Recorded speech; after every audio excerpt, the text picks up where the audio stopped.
Contract वाली बहू। नरेश की माँ अपने बेटे से मिलने दिल्ली आ रही है।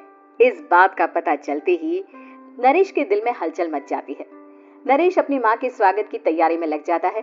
साथ ही उसे डर भी सताने लगता है कि उसकी माँ कहीं अपनी पुरानी जिद पर फिर से बैठ ना जाए। हे भगवान, इस बार बचा लो, अगले साल पक्का माँ की जिद पूरी कर दूंगा। तभी दरवाजे की घंटी बजती है। नरेश दरवाजा खोलता है तो सामने अपने मकान मालिक को देखकर हैरान हो जाता है, क्योंकि उनके साथ एक सुंदर सी लड़की भी थी। नमस्ते अंकल, कुछ काम था, मुझे बुला लेते। आपने क्यों कष्ट किया? अरे नहीं नहीं, इसमें कष्ट कैसा, मैं तो बस तुम्हें रीना से मिलवाने आया था। आज से रीना तुम्हारे साथ इसी फ्लैट में रहेगी।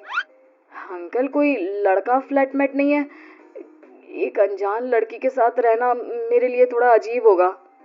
देखो नरेश, मैं तुम्हें पहले भी बता चुका हूँ कि इस फ्लैट में तुम्हें किसी ना किसी के साथ एडजस्ट करना ही होगा, या फिर तुम अकेले पूरे फ्लैट का किराया दे दो, मैं किसी को नहीं रखूंगा।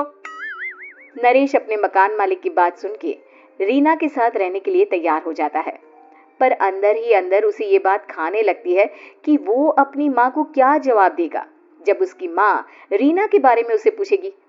दिन बीतने लगते हैं। नरेश और रीना अच्छे दोस्त भी बन जाते हैं, पर अभी भी नरेश अपनी प्रॉब्लम का सलूशन नहीं ढूंढ पाता।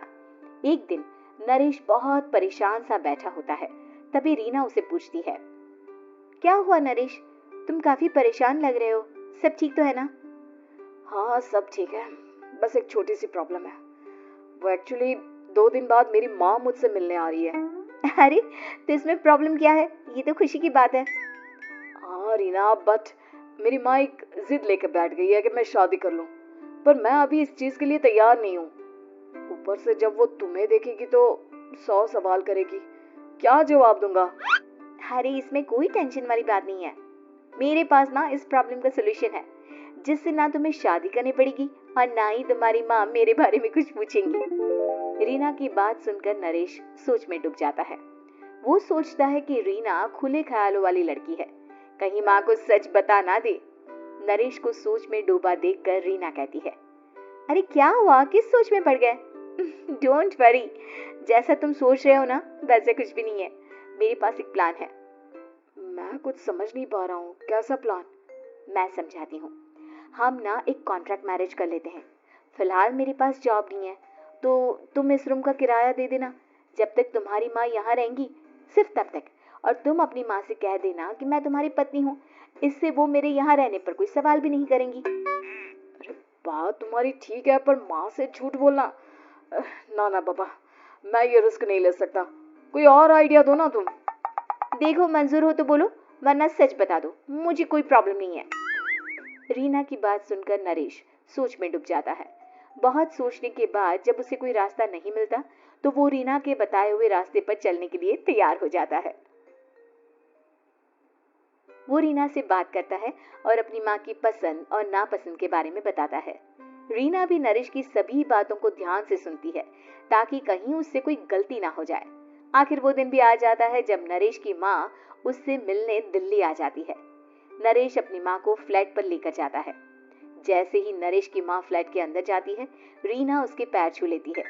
ये देखकर नरेश की माँ थोड़ी घबरा जाती है और नरेश से पूछती है, अरे बेटा नरेश, ये कौन है? माँ, ये आपकी बहू रीना है।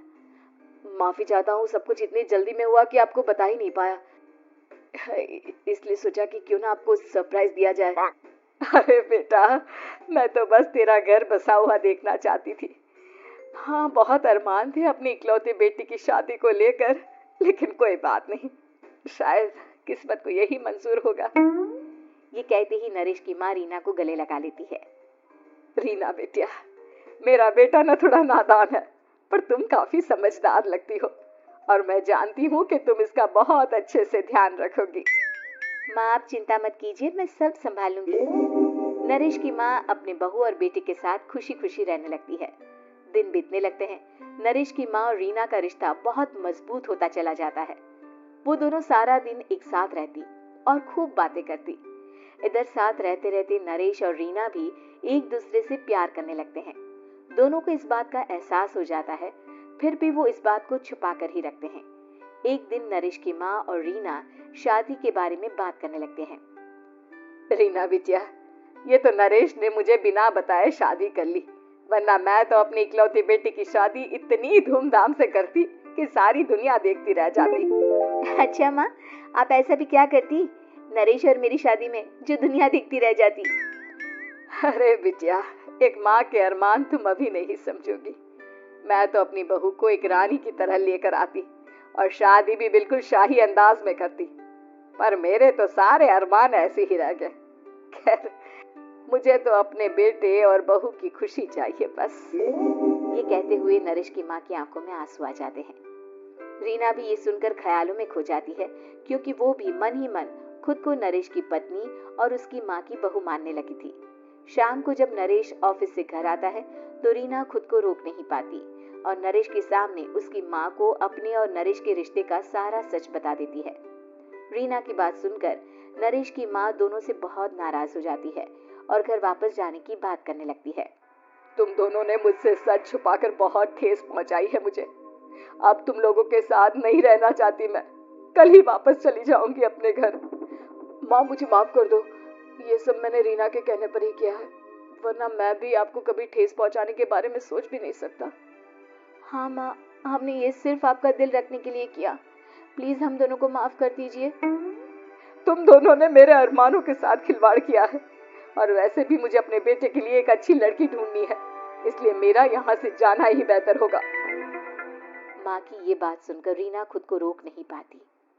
माँ, क्या मैं आपके घर की बहू बनने लायक नहीं हूँ? रीना की बात सुनकर नरेश हैरान रह जाता है। नरेश की माँ भी कुछ समझ नहीं पाती। मैं कुछ समझी नहीं, आखिर तुम कहना क्या चाहती हो? माँ, मैं वो नरेश से बहुत प्यार करती हूँ और साथ ही साथ मैं आपको भी अपनी माँ मान बैठी हूँ। आज जब आपकी बातें सुनी तो खुद को रोक नहीं पाई, इसलिए सारा सच आपको बता दिया।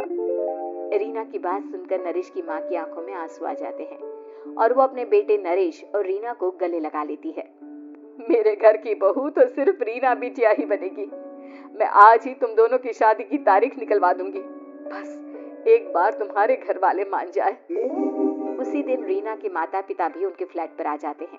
दोनों परिवार आपस में बैठकर बातें करते हैं और शादी के लिए राजी हो जाते हैं।